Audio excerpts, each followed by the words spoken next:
Hey, drop a like on this video if you're a fan of Pawn Stars, join the notification squad by subscribing and hitting that bell notification on, but also, don't forget to comment down below saying I subscribed to enter our monthly shoutouts, and we'll make sure to reply and thank as many of you as we possibly can. Hope you enjoyed the video.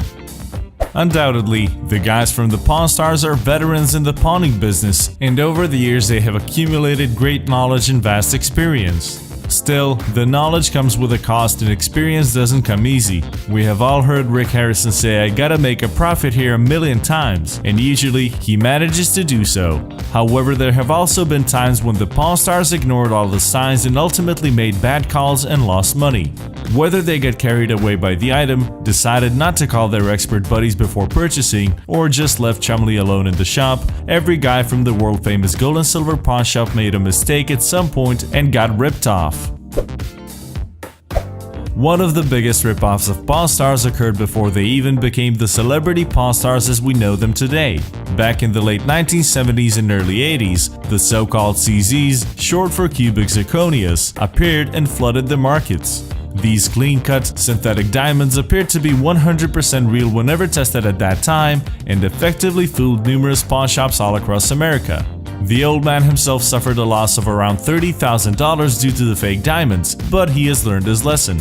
Nobody knew about them, and they tested as diamonds. Everybody in the industry bought a bunch of them, he said. Somewhere down the line, Corey also did a DIY video about cubic zirconias and how to detect the fake diamonds, saying that the zirconias usually appear to be too perfect. As there are very few perfect diamonds out there, if you can't find even the slightest hint of a scratch, they are most probably fake. In the second season episode titled Helmet Head, a customer came in bringing a 1964 Austin Healey Sprite, a small British sports car designed to fit in bike sheds. The owner said that he paid about $1,800 for it, and that the car was in a very good condition overall, but just needed some minor tuning up. Naturally, Rick wanted to take the car for a spin, but surprisingly, the car just didn't start. Still, in spite of that, being a car buff that he is, Rick decided to make the man an offer since Austin Healey's are popular collector's items in the US. Even though the owner was looking to get at least $10,000 for it, Rick managed to lower his initial asking price and eventually bought it for just half of that. It seemed like a good deal at the time, but Rick's plan to resell it at a higher price fell through when he took the car to his friend looking for a simple fix. Instead of the $300 or $400 tune-up that Rick had been hoping for, he was shocked to learn that it would cost him about $6,000 to fix the car, a whole grand more than he had paid for it. Aware that he had made a huge mistake, Rick obviously wasn't looking forward to telling the old man, and for a good reason. Although no money was lost yet, as Rick decided to just try to sell the car in the condition it was in, the old man was far from happy about his son being ripped off. Some 6 years ago, a man by the name of John came to the shop looking to sell what he claimed to be legendary baseball player Willie Mays' authentic San Francisco Giants uniform that he had supposedly worn back in the early 60s. The uniform generally looked like a real deal. It had wool and flannel materials, a Spalding label, and the stitching of Mays' name, along with his uniform number and measurements. However, one thing about the uniform seemed off, and even Chumley, who was in the shop with Corey, noticed that it was in too good of a condition to be 50 years old and to have been worn by Willie Mays, since the legendary player was known for sliding in the dirt every now and then. Even though the seller did not provide a certificate of authenticity, Corey decided to go for it and made a deal with the man for $31,000. The Pawn Stars slammed a price tag of $80,000 in the uniform in their shop, and when they failed to resell it, it was auctioned off 2 years later for just above $19,000. As it turned out, the uniform was not only an almost $12,000 loss and had never been worn by Mays during a Giants game, it had never even been his uniform in the first place. As most fans of the show know, Chumley should never, under any circumstances, be left alone and without supervision.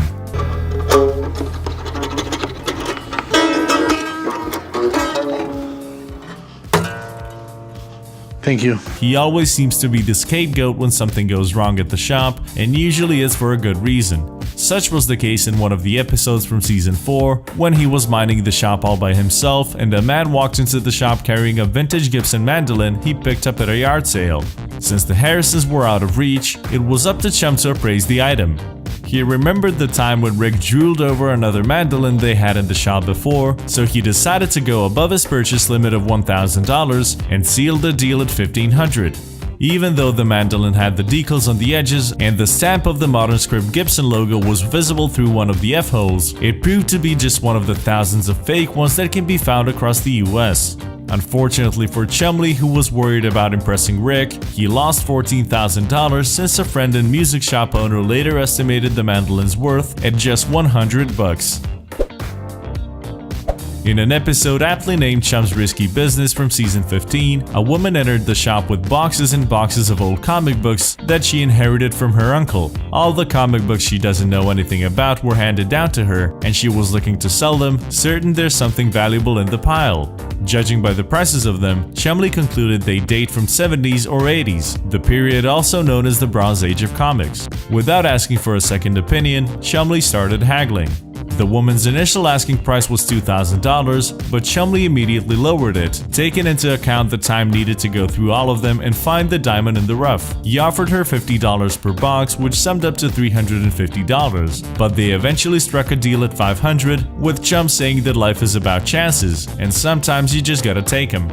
Unfortunately, when an expert checked the comics out, it turned out that this wasn't the right chance to take, as he said that the comics would sell for about $200 if the Pawn Stars were lucky. You spent $500 on some comic books I'll be lucky to get like $180 out of, and 7 boxes of recyclable paper. The business instinct definitely runs in the family, but some things you have to learn the hard way, or at least Corey did. He basically grew up in the pawn shop, and he was only 9 years old when he began working and polishing knobs. When he started working the night shift all by himself 9 years later, he picked some things from his dad, but he wasn't really that experienced and simply didn't know what to expect. Apparently, the word about a novice working at the shop got out, and Corey ended up buying not 1 but 6 fake Rolex watches in just 1 week. Even though this particular scam and his rookie mistake cost him $4,000, there's no doubt that he has learned his lesson. In Corey's big play from season 5, an elderly man came to the shop with a Wells Fargo strongbox from the 19th century. The strongbox contained 2 antique prison ball and chain sets that he believed originated from notorious Yuma and Folsom prisons. Rick immediately noticed that the chains have been electrically welded, which meant that they're fake, since the blacksmiths who forged the chains in the 19th century did not have electric welders. The balls that the man brought were fake as well, since they had names of the prisons on them, which wasn't the practice back in the day. The owner immediately got pretty defensive, but despite this and his own obvious doubts about the item's authenticity, he decided to buy the box for $450, probably hoping to make at least some profit. His plans came to a halt with the arrival of expert Mark the Beard of Knowledge Hall Patton, who called the box a complete piece of fantasy and told Rick that it was one of the most faked items out there. Back in season 8, a studio musician called Vic Flick came to the pawn shop to sell a 1961 Fender Stratocaster. The guitar fascinated Rick from the get-go, as he recalled his early childhood memories of watching legendary Jimi Hendrix playing the iconic guitar. Apparently, the guitar model had some history since Leo Fender, the inventor, came up with it in 1954, and it hasn't changed much throughout the years. Rick decided to follow his hunch and bought the guitar for $55,000. However, as Vic Flick, the owner of the guitar, is not really a legendary musician, most of the songs that had been recorded with this guitar were not exactly huge hits, apart from the James Bond theme. Naturally, the guitar just started collecting dust in the pawn shop with a price tag of $90,000, so Rick eventually decided to sell it in an auction. Much to his despair, the guitar sold for merely $20,000, leaving him with a loss of $35,000. In the season 6 episode Say It Ain't So, Rick made another ill-fated gamble without consulting his experts when a seller came into the shop carrying a book that had supposedly been signed by a baseball legend shoeless Joe Jackson. Since Joe Jackson's signature is one of the rarest ones to find, throughout the appraisal, it seemed that Rick followed his heart rather than his mind, as he couldn't have been more excited. Because Jackson was illiterate, his signature is among the most forged sports signatures in the world. Disregarding his own reservations and skepses, as well as a questionable certificate of authenticity, Rick eventually shelled out $13,000. It was only after spending all that money that he decided to pay his book expert Rebecca a visit. Rebecca informed him that the signature was most likely fake, so Rick went for a second opinion from an authenticator who backed Rebecca's claim, saying that the signature is not only a fake, but also a ridiculous ridiculously bad one. Which means it's fake. Great job, son.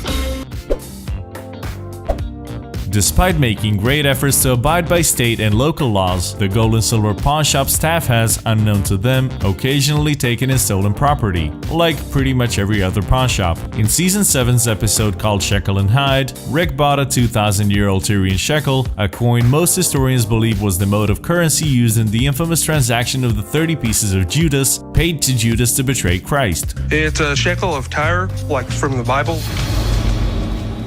Yeah, we only buy American coins, man. A detective later came to the shop and informed them that the coin had been stolen, not by the seller who was featured in the episode, but by a previous owner of the coin.